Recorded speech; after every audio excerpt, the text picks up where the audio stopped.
नमस्कार दोस्तों, स्वागत है आप सभी का। 69,000 शिक्षक भर्ती में नई सेप गुणांक के बारे में आज चर्चा करने वाला हूं। देखिए दोस्तों, 3 दिन ऑलरेडी हो चुके हैं आवेदन को लेकर के, और कुल 6 दिन और बचे हैं आवेदन जो किए जाएंगे। ऑनलाइन आवेदन हो रहा है काउंसलिंग से पहले, और इन आवेदन में आपको सबसे जो मुख्य चीज़ है जिला वरीयता क्रम भरना है। इसी पे सारी जो भी समस्या है, सभी का जो कॉमन एक प्रॉब्लम हो रहा है कि जिला वरीयता क्रम को कैसे रखा जाए ताकि कम गुणांक पे या सेफ गुणांक में गृह जनपद मिल सके। जिनके गुणांक अच्छे हैं उनको तो गृह जनपद मिल जाएगा, अगर उनके गृह जनपद में वैकेंसी ठीक ठाक है तो उन्हें मिल जाएगा। या फिर जो आरक्षित वर्ग के मेरिटोरियस एमआरसी स्टूडेंट्स हैं, मेरिटोरियस कैंडिडेट्स हैं, तो ऐसे लोगों को 68,500 वाले की तरह दूर का जनपद न दे करके उन्हें भी गृह जनपद कैसे मिले। तो यही सब समस्या है दोस्तों। तो एक जो और न्यूज़ निकल के आ रही है कि जो 10% आरक्षण ईडब्ल्यूएस जनरल कोटा में से 10% आरक्षण दिया जाता है ईडब्ल्यूएस के लिए, तो ये अभ्यर्थी हैं अनारक्षित वर्ग के और ये 10% कोटे की मांग कर रहे हैं। हालांकि राज्य सरकार के द्वारा इस बार 10% आरक्षण जो 69,000 भर्ती हुई थी उसमें नहीं दिया गया है। अगर ये मांग कर रहे हैं, अगर ये इन्हें दे दिया जाता है 10%, तो इसमें नुकसान किसका होगा? नुकसान जो मेरिटोरियस कैंडिडेट्स होंगे आरक्षित वर्ग के उन्हें, और जो जनरल कैटेगरी के अभ्यर्थी हैं तो जनरल कैटेगरी के अभ्यर्थी को कम नुकसान होगा क्योंकि वो ऑलरेडी जनरल में ही है और उसी में से ही 10% जो आरक्षण का कोटा अगर पास होता है तो उसी में से ही अभ्यर्थी ले जाएंगे। ये दोस्तों बहुत मुश्किल है, ये होने वाला नहीं है। एक अनुमान लगाया जा रहा है कि अगर ऐसा होता है तब आपका सेप गुणांक फिर कितना हो जाएगा ओबीसी और एससी कैटेगरी के लिए। इसके अलावा दोस्तों बीएड बीटीसी शिक्षा मित्र 68,500 गृह जनपद के मामले में सेप जोन में कौन कितना आगे है? तो इसमें आप सभी जानते हैं शिक्षा मित्र उनको अतिरिक्त भारांक भी मिला है। इस वजह से शिक्षा मित्र जितने भी हैं तो इन सभी लोगों को गृह जनपद मिलने की पूरी चांसेस है, इन्हें गृह जनपद मिल जाएगा। बाकी बीएड की तुलना में बीटीसी के अभ्यर्थियों को थोड़ा सा फ़ायदा है, लेकिन मेन आपका जो फैक्टर होगा शिक्षक भर्ती परीक्षा में जो आपके अंक मिले होंगे। टॉपर्स को अगर छोड़ दें हम, कुछ टॉपर्स भी हैं, तो फिर भी आपका सेप गुणांक बहुत ज़्यादा नहीं, बहुत हाई नहीं रहने वाला है। हालांकि कुछ लोगों ने जनरल की जो कट ऑफ थी 70+ बता दिया है, तो 70+ कट ऑफ ये बिल्कुल भी नहीं संभावित है। और मैं शुरू से एक ही गुणांक बता रहा हूँ दोस्तों, और उसमें लगातार मैं आप सभी से कह रहा हूँ कि कम से कम 68,500 के 14 से 15,000 अभ्यर्थी ऐसे होंगे जो काउंसलिंग तो कराएंगे। काउंसलिंग देखिए दोस्तों 1,46,060 जो अभ्यर्थी हैं लगभग सभी लोग काउंसलिंग कराएंगे, लेकिन फिर ये जिला आवंटन के टाइम पे ये बाहर होंगे। तो जो भी अभ्यर्थी या तो अर्हताएँ पूरी नहीं करेंगे या फिर एनओसी की वजह से, या जिन्होंने अपने अंक नंबर मार्क्स गलत भर दिए हैं, या फिर जो अपीयर्ड वाले टेट पास नहीं थे, या फिर बैक पेपर वाले, या फिर कुछ लोगों ने जो ऐसे ही मनमाने ढंग से सिर्फ देखने के लिए डीएलएड वाले या न्यूज़ वाले कि कैसा होता है शिक्षक भर्ती परीक्षा का पेपर देखने के लिए भर दिया था, तो ये सभी लोग रिजेक्ट होंगे निश्चित रूप से और ये बाहर होंगे। और जो लगातार शिकायतें मिल रही हैं दोस्तों कि टॉपर्स या धांधली हुई है, और आज तो पूरा दिन इसी को लेकर के, कल का पूरा दिन इसी को लेकर के निकल गया, कल का दिन कि लगातार यही। और इसके बाद एक आईपीएस अमिताभ ठाकुर की उनकी तरफ से भी ये जांच की मांग की जा रही है। इस तरह की न्यूज़ आप सभी ने देखी होगी। एक कॉल रिकॉर्डिंग भी बताया जा रहा था कि ये सीएम तक पहुंच चुका है, तो इसमें जांच की तो पूरी संभावना है। लेकिन दोस्तों इससे आपका जो ये भर्ती प्रक्रिया है ये आपका रुकने वाला नहीं है। भर्ती प्रक्रिया आपकी समय पर पूरी होगी, न तो आपकी अंतिम तिथि बढ़ाए जाने की संभावना है, बिल्कुल उसी तय तिथि पे आपका सब कुछ होने वाला है। ज्वाइनिंग भी आपकी उसी समय होने वाली है। तो फॉर्म जो आवेदन आपके यहाँ ऑनलाइन ये बिल्कुल अब सुचारू रूप से चल रहे हैं और सभी लोग आवेदन कर सकते हैं। आवेदन प्रक्रिया में बहुत सारा जो लगभग अधिकांश डिटेल्स ही उसमें केवल स्टेट का पासिंग ईयर नंबर जो मिले हैं, इसके बाद आपका जो आईडी कार्ड है, आईडी कार्ड का नंबर और वरीयता क्रम, फिर आपके निवास की स्थिति, वैवाहिक स्थिति, इन्हीं सब को छोड़ दिया जाए तो सारी चीज़ें आपके ऑलरेडी डिटेल फील्ड है। इसमें भी दोस्तों जो आपको हलफनामा देना है, इसमें एक तो हलफनामा आपको इस चीज़ का बना करके देना होगा कि आप आगे अंतर जनपदीय स्थानांतरण मांग नहीं करेंगे। तो जनपद का चयन बहुत सोच समझ करके करना है। एक दोस्तों एक चीज़ और भी है, जो नियोस वाले हैं इन्हें भी अगर मान्य किया जाता है तो इस वजह से भी थोड़ा सा गुणांक आपका अफेक्ट होगा।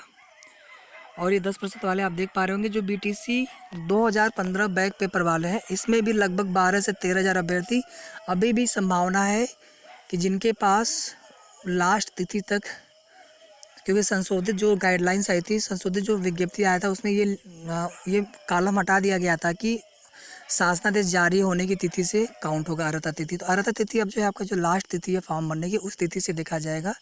तो इस वजह से कम 12-13 हज़ार अभ्यर्थी, और ये सभी के सभी मेरिटोरियस अभ्यर्थी होंगे। अगर ये बाहर हो जाते हैं तो आपका सेफ गुणांक थोड़ा और भी कम रहने की उम्मीद होगी।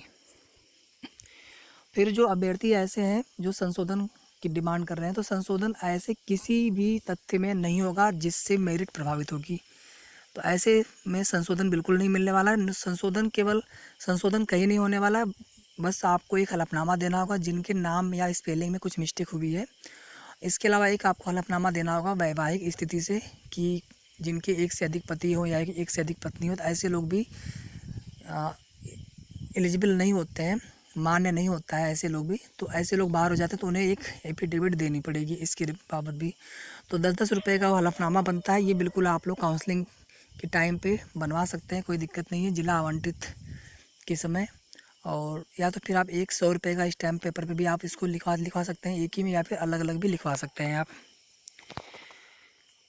देखिए दोस्तों, ये एक चीज़ है, जो न्यूज़पेपर में कटिंग में कुछ भी छाप दिया जाता है कि सबको नियुक्ति मिलना ज़रूरी नहीं है दोस्तों। अगर 40 से 45 हज़ार लोग बाहर हो जाते हैं, एक जो संभावना है अनुमानित है, और एक संभावना ये भी जताई जा रही है कि जो 68,500 के लगभग 22,000 पद हैं, इनको भी ऐड किया जाएगा। तो उस स्थिति में कोई बाहर नहीं होगा, लेकिन 22,000 पद ऐड होंगे ये संभावना कम दिख रही है। और लेकिन जो बाहर होने वाले अभ्यर्थी हैं ये तो बाहर होंगे ही होंगे। तो इस वजह से भी आपका जो गुणांक है कम रहने की पूरी संभावना है। अब दोस्तों देख लेते हैं कौन से ऐसे ज़िले हैं जहां पर गुणांक कम रह सकता है। आप जल्दी से एक बार देख लीजिए। अगर आपने आवेदन कर दिया है तो कोई बात नहीं, आप सेव गुणांक देख लीजिएगा। मैं अभी सेव गुणांक भी बताने वाला हूं। इसमें आपका बदायूं जिला हो गया, जहां पर गुणांक थोड़ा सा कम रह सकता है। शाहजहाँपुर में वैकेंसी है लेकिन गुणांक यहाँ पे ज़्यादा रहता है। फतेहपुर में भी ज़्यादा ही रहता है। चंदौली, गाजीपुर, चंदौली में बनारस की वजह से यहाँ पे वैकेंसी भी कम है, तो इसकी बात ही नहीं करना है। गाजीपुर में थोड़ा सा गुणांक कम रह सकता है। जौनपुर में वैकेंसी ज़्यादा होने के बाद भी गुणांक ज़्यादा रहता है। मिर्ज़ापुर में थोड़ा सा गुणांक डाउन रह सकता है। जो इधर पूर्वी उत्तर प्रदेश के इन लोगों के लिए बता रहा हूँ मैं। लखनऊ की बात छोड़ दीजिए, हरदोई, सीतापुर ये सेफ ज़िले हैं जहाँ पर आप इनको डाल सकते हैं वरीयता क्रम में। इसके अलावा लखीमपुर, पश्चिमी उत्तर प्रदेश और पूर्वी उत्तर प्रदेश दोनों ही तरफ के अभ्यर्थी इन जिलों का चुनाव कर सकते हैं सेफ गुणांक के लिए। कुशीनगर में इन दो, लखीमपुर और कुशीनगर में गुणांक कम रहने की पूरी उम्मीद है, क्योंकि बहुत सारे लोग जो है गृह जनपद के चक्कर में दूर वाले जनपद का चुनाव नहीं करेंगे। तो जिनके भी सेफ गुणांक से कम हो तो दोस्तों आप लोग ज़रूर इन जनपदों का चयन करेंगे। इसी तरह से महाराजगंज, बस्ती ये दोनों ज़िले आप ले लीजिए। सिद्धार्थनगर को ले लीजिए। चित्रकूट भी आप ले सकते हैं। चित्रकूट में ज़्यादा डाउन नहीं होता है मेरिट, लेकिन महाराजगंज, सिद्धार्थनगर, बस्ती यहाँ पर गुणांक थोड़े कम जाने की पूरी संभावना है। सुल्तानपुर भी आप एक बार के लिए ले सकते हैं। जो सुल्तानपुर के जो आसपास, जैसे अम्बेडकर नगर हो गया, फैजाबाद हो गया, इन ज़िलों के लोग सुल्तानपुर का चयन कर सकते हैं। अपने आसपास के जनपद का भी आप ध्यान रखेंगे। इसके बाद देख लीजिए बलिया, यहाँ पर भी मेरिट आपकी कम जाती है। तो ये कुछ ऐसे ज़िले हैं, 6-7 ज़िले हैं जहाँ पर लो गुणांक रहने की पूरी संभावना है। और कुल ऐसे 24 ज़िले हैं जहाँ पर 1,000 से अधिक रिक्त पद हैं। तो इन्हें आप वरीयता क्रम में ज़रूर ऊपर की तरफ स्थान देंगे। अब दोस्तों बात कर लेते हैं टोटल जो वैकेंसी आपकी है 69,000। जो मेरा ये एनालिसिस है, आप इसे थोड़ा समझने का प्रयास करिएगा।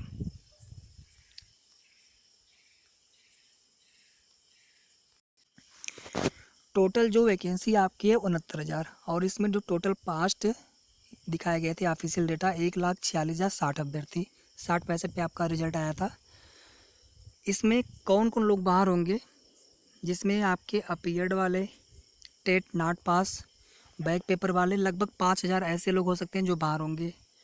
मार्क्स जो करेक्शन वाले हैं, यानी जिन्हें अंक भरने में जिन्होंने गलती कर दी है, या फिर जो बीएड वाले प्रैक्टिकल और थियरी के नंबर में, या फिर कुछ ऐसे भी लोग होंगे जो कोई न कोई गलती अनजाने में उनसे हो चुकी है। तो ऐसे लोगों को करेक्शन का मौका न मिलने की वजह से ये लोग बाहर होंगे, तो ये भी लगभग 5,000 के आसपास हो सकते हैं। मैं एक अनुमानित डेटा बता रहा हूँ दोस्तों, ये डेटा आंकड़ा कम भी हो सकता है, ज़्यादा भी हो सकता है। 2015 बैच वाले जो अच्छे मेरिट वाले लड़के हैं, अभ्यर्थी हैं, लगभग 12 से 13,000 ये लोग बाहर हो सकते हैं। मैं चाहता हूँ सबका हो जाए दोस्तों, आप कोई भी नाराज़ मत होइएगा, किसी भी बैच के कोई भी अभ्यर्थी हो, मेरी यही शुभकामना है कि आप सभी का चयन हो, आप सभी का सिलेक्शन हो। फिर देख लीजिए जो 68,500 में है, इसमें भी कम से कम 14 से 15,000 अभ्यर्थी ऐसे होंगे जिनके गुणांक अच्छे होंगे, नंबर अच्छे होंगे, क्योंकि 68,500 का पेपर थोड़ा सा टफ था 69,000 की तुलना में, और वो लोग गृह जनपद के चक्कर में यहाँ पर पेपर दिए हैं और काफ़ी मेहनत करके उन्होंने एग्ज़ाम दिया है, अच्छे नंबर भी लाए हैं। तो ऐसे लोग अगर बाहर होते हैं तो निश्चित रूप से सेब गुणांक आपका डाउन होगा, नीचे जाएगा। अभी भले आपको सेब गुणांक ज़्यादा लगे, लेकिन जब ये लास्ट में आपका जिला आवंटित होगा तो वहाँ पर जाते जाते ये सेब गुणांक काफ़ी कम रहने वाला है। अब बात कर लेते हैं कि ये लगभग जो है आपके 40,000 के आसपास ऐसे अभ्यर्थी हो जाएंगे जो बाहर हो सकते हैं। अब देख लीजिए यूआर की कैटेगरी में टोटल सीट आपकी है 34,500 और टोटल पास्ट है 36,614। लेकिन इस 34,500 में पहले यूआर से शुरुआत कर लेते हैं। इस 34,500 में कम से कम ओबीसी के 10,000 अभ्यर्थी और एससी के लगभग 1,000 अभ्यर्थी जो मेरिटोरियस होंगे, ये लोग यूआर की सीट ले जा सकते हैं, बिल्कुल संभावना है। इसके अलावा जो शिक्षा मित्र हैं 8,000 के समथिंग, तो ये लोग भी अच्छे मेरिट वाले हैं। तो इस वजह से कम 14 से 15,000 16,000 सीट जो है यूआर की, ये सीटें कम हो सकती हैं यूआर की टोटल रिक्त पदों में से। तो अब यूआर की कट ऑफ कितनी जा सकती है? फिर ओबीसी में अगर 10,000 निकाल दें इसमें से कि यूआर की सीट पे फाइट करते हैं, तब भी कम से कम आपका 74,000 के अराउंड ऐसे अभ्यर्थी होंगे जो अपने कैटेगरी में, ओबीसी कैटेगरी में फाइट करेंगे। एससी में अगर हम 1,000 निकाल दें इसमें से, तब भी कम से कम 22-23,000 अभ्यर्थी होंगे, और लगभग ये जो है 14,500 अभ्यर्थी अगर सेलेक्ट हो जाते हैं, तब भी कम से कम 5 से 6,000 अभ्यर्थी बाहर हो सकते हैं। इसमें मित्रों ऐसे भी लोग होंगे जो किसी वजह से या फिर जो एलिजिबल नहीं होंगे, तो उनको निकाल देंगे तो ये आंकड़ा थोड़ा और कम हो सकता है। एसटी में कोई समस्या नहीं है, ये आपका हो गया वर्टिकल रिजर्वेशन। बीटीसी बीएड में ज़्यादा महत्व तो नहीं है, इसमें ज़्यादा किसी को बेटर नहीं कर सकते हैं। गुणांक को लेकर के, गुणांक के सापेक्ष सुपर टेट में जो उनके अंक मिले होंगे ये ज़्यादा फैक्टर करेगा। अब देख लीजिए जो हॉरिजॉन्टल आरक्षण वाले हैं, स्पेशल कैटेगरी वाले, जैसे आपका एक्स सर्विसमैन हो गया, फ्रीडम फाइटर, एक्स सर्विसमैन को 5%, फ्रीडम फाइटर को 2%, स्पेशल कैटेगरी में और भी जो है मेंटल डिजार्डर वाले VI OI AI, ये लोग जो है 4%, इन्हें भी कोटा है टोटल रिक्त पदों में से। तो इनके आप देख पा रहे होंगे जितने इनके पास्ट हैं, रिक्त पदों की संख्या इनसे ज़्यादा है पास वालों से। तो ये सभी लोग सेफ़ है, सभी लोगों को गृह जनपद मिल जाएगा, ऐसे लोग बिल्कुल भी परेशान ना हों, बिल्कुल सेफ़ हैं। शिक्षा में तो ये सभी लोग सेफ़ हैं, कुछ को छोड़ दें जो लोग भारांक को टिक करना भूल गए थे, कुछ 100-200 ऐसे हो सकते हैं, या फिर उसमें 150 ऐसे भी हो सकते हैं जिन्होंने कोई अन्य गलती कर दी हो। अब दोस्तों आ जाते हैं हम लोग सेब गुणांक के बारे में। जिला आवंटन में आप लोग गृह जनपद को वरीयता जरूर देंगे, इससे ज़्यादा मैं कुछ नहीं कहना चाहूँगा। और जो सेब गुणांक से कम वाले हैं, तो आप लोग जो लो मेरिट वाले ज़िले हैं, ऐसे ज़िलों का चयन जरूर करें, ताकि बाद में मेरिट अगर डाउन होती है तो आप सभी को कम से कम आप लोग सेफ रहें। और आप लोग ये कोशिश ज़रूर करिएगा कि आप लोग अपने गृह जनपद को ज़रूर आप लोग वरीयता क्रम में पहले या दूसरे स्थान पर ज़रूर रखिए, ताकि अगर मेरिट आपके ज़िले में डाउन होती है तो कम से कम आपको गृह जनपद मिल सकता है या फिर आसपास का जनपद मिल सकता है। फिर आप जो लो मेरिट वाले ज़िले हैं, अगर उन्हें भी आप रखते हैं टॉप 10 में, सभी 75 ज़िलों का विकल्प भरना है आपको, तो मेरिट जब डाउन होगी ओवरऑल स्टेट लेवल पे मेरिट देखी जाएगी, तो किसी न किसी ज़िले में तो आपका सिलेक्शन हो ही जाएगा। अगर मेरिट डाउन होती है, अगर आप लोग सेब गुणांक में आ जाते हैं, तो आपको कोशिश ये करनी है कि हमें गृह जनपद कैसे मिलेगा, तो इसलिए आपको गृह जनपद या फिर आसपास के जनपदों को, ज़िलों को आपको वरीयता क्रम में ऊपर रखना होगा। तो आई होप कि आपको समझ में आ गया होगा। एससी कैटेगरी में ओवरऑल जो पूरा मैंने आपको एनालिसिस बताया, कितने लोग बाहर होंगे, कितने लोग बचेंगे, तो इसमें जो 62 प्लस वाले अभ्यर्थी हैं, 62 प्लस वाले, ये लोग हर तरफ से सेफ़ हैं, बिल्कुल सेफ़ है। ये लोग बिल्कुल गृह जनपद पा सकते हैं और इनका सिलेक्शन हो जाएगा। और 60 से लेकर के 62 के जो बीच में है, 60 वाले हैं, 60 पॉइंट समथिंग वाले, 61 पॉइंट समथिंग वाले, ये लोग भी सेफ़ है। थोड़ा सा अगर ज़िला चयन करने में, जिला वरीयता सूची बनने में अगर आप लोग सावधानी बरतते हैं, आप लोगों का भी चयन बिल्कुल हो जाएगा। 60 से जो कम वाले हैं तो आप लोग बिल्कुल अच्छे से अपना ऑनलाइन आवेदन करिए। तो आप लोग, अगर भगवान ने चाहा तो आप लोगों का भी सिलेक्शन हो सकता है जो कम गुणांक वाले हैं। अब ओबीसी कैटेगरी की बात कर ले दोस्तों। ओबीसी कैटेगरी में इसकी कट ऑफ जनरल से ज़्यादा कम नहीं होगी। 66 प्लस वाले जितने भी अभ्यर्थी ओबीसी कैटेगरी से बिलोंग करते हैं तो आप लोगों का चयन हो सकता है आपकी अपनी कैटेगरी में। और ओबीसी कैटेगरी की जो मेरिटोरियस अभ्यर्थी होंगे तो आप लोग भी बिल्कुल परेशान ना हो, आप लोगों को भी गृह जनपद मिलने की पूरी संभावना होगी। इस बार यही कोशिश की जा रही है, जो संशोधित जो ये सॉफ्टवेयर तैयार किया गया है इस बार की प्रक्रिया में, कि यूआर की सीट पे फाइट करने वालों को अगर यूआर की सीट नहीं मिलती है उनके मनपसंद ज़िले में तो फिर उन्हें उनकी कैटेगरी में फाइट करा करके कोशिश ये रहेगी कि उन्हें अपने गृह जनपद मिले, क्योंकि बाद में फिर अंतर जनपदीय स्थानांतरण होना नहीं है इस वजह से। और इसमें 64 से लेकर के 66 तक, 64 से लेकर के 66 के बीच वाले भी सेफ़ हैं, लेकिन आपको जिला वरीयता सूची बनने में विशेष ध्यान देना है। 64 से कम वालों के लिए उम्मीद बहुत कम है, न के बराबर उम्मीद है।